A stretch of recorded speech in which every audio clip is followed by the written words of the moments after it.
किसान साथियों नमस्कार। साथियों, हमने अभी पिछले वीडियो में आपको बताया था हरी खाद के बारे में कि हरी खाद को खेतों में किस प्रकार मिट्टी में दबाएं। तो आप देख सकते हैं ये हमारा दूसरा फार्म हाउस है। इसको भी हम मिट्टी में मिलाने का काम कर रहे हैं। बादल भी छाए हुए हैं, बारिश का मौसम भी है और आप देख पा रहे हैं हमारी धान की पौध भी लगभग रेडी अवस्था में है पूरी तरह। और हमारे धीमे धीमे खेतों की तैयारी चल रही है। हमें 2-3 दिनों में सभी खेत ट्रांसप्लांटिंग के लिए पूरी तरह तैयार कर लेने हैं। किसान साथियों, आप देख पा रहे हैं हमारे किसान मित्र जो हैं, जो ट्रैक्टर के ड्राइवर हैं, लगातार मेहनत करके जुताई करने का काम लगे हुए हैं। अब ये काम किसान साथियों हमारे फार्म हाउस पर लगभग बिना रुके बिना थके लगातार नॉन स्टॉप 24 से 48 घंटे कार्य जारी रहेगा। जब तक सभी खेतों की जुताई नहीं हो जाएगी तब तक हमारे ये सुपर मैन ड्राइवर रुकने वाले नहीं। किसान साथियों, हमारा ड्राइवर बहुत ही अच्छा है और बहुत ही मेहनती है और जब तक काम को ख़त्म नहीं कर देता है तब तक कोई भी दूसरा काम नहीं करता है। अब इस समय लगातार जुताई लगभग 2 से 3 दिन तक लगातार नॉन स्टॉप दिन रात जुताई होगी, तभी हमारे सभी फार्म हाउस की जुताई हो पाएगी। तो किसान साथियों, आप देख पा रहे हैं ये खेत थोड़ा पौध में पानी आने की वजह से इसमें पानी आ गया था, तो इसकी वजह से गाड़ी थोड़ा फिसल रही है, लेकिन थोड़ा स्लो चल रही है क्योंकि गीली मिट्टी होने के कारण टायर फिसलते हैं। या तो पानी भरा होना चाहिए या मिट्टी हल्की भुरभुरी हो। बीच वाली जब नमी होती है तो उसमें टायर फिसलते हैं और ट्रैक्टर पूरी तरह आगे नहीं बढ़ पाता है, तो धीमे धीमे बढ़ता है। तो किसान साथियों, ये मूंग की फसल है, काफ़ी पहले की है, इसलिए इसमें थोड़ी मूंग ज़्यादा बड़ी हो गई, 1 फीट से ज़्यादा हाइट हो गई है इसकी।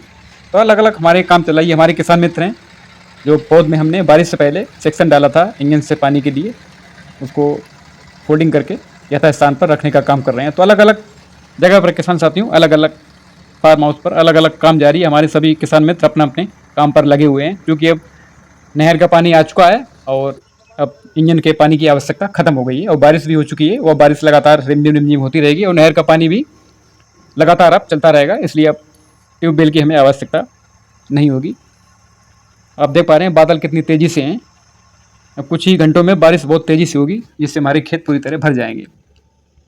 तो आप देख पा रहे हैं किसान साथियों, इस तरह मिट्टी में मिला सकते हैं। ये सारा से किसान साथियों आप देख पा रहे हैं ये पौध को नुकसान करते हैं, उखाड़ कर फेंक देते हैं, तो हमने इनको यहाँ से हटा दिया है। आप देख पा रहे हैं इसमें फलियाँ भी लगी हुई हैं। किसान साथियों, हमने इसको फलियों के लिए नहीं लगाया हुआ है, हमने सिर्फ इसको खाद के लिए बोया था। आप देख पा रहे हैं बहुत ही शानदार फलियाँ लगी हुई हैं,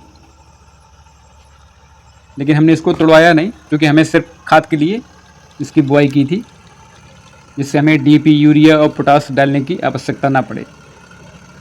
तो किसान साथियों, ये बहुत अच्छा आपका प्राकृतिक विकल्प है और सभी किसान साथियों से मैं अनुरोध करता हूँ कि आप इसी तरह गेहूँ कटिंग के बाद आप हरी खाद की बुआई अवश्य करें और अपने खेतों की उपजाऊ शक्ति बहुत ही आसान तरीके से बढ़ा सकते हैं। तो किसान साथियों, हमारे किसान मित्र ने अब अपने ट्रैक्टर को इस समय ऑटो पायलट मोड पे लगा दिया है।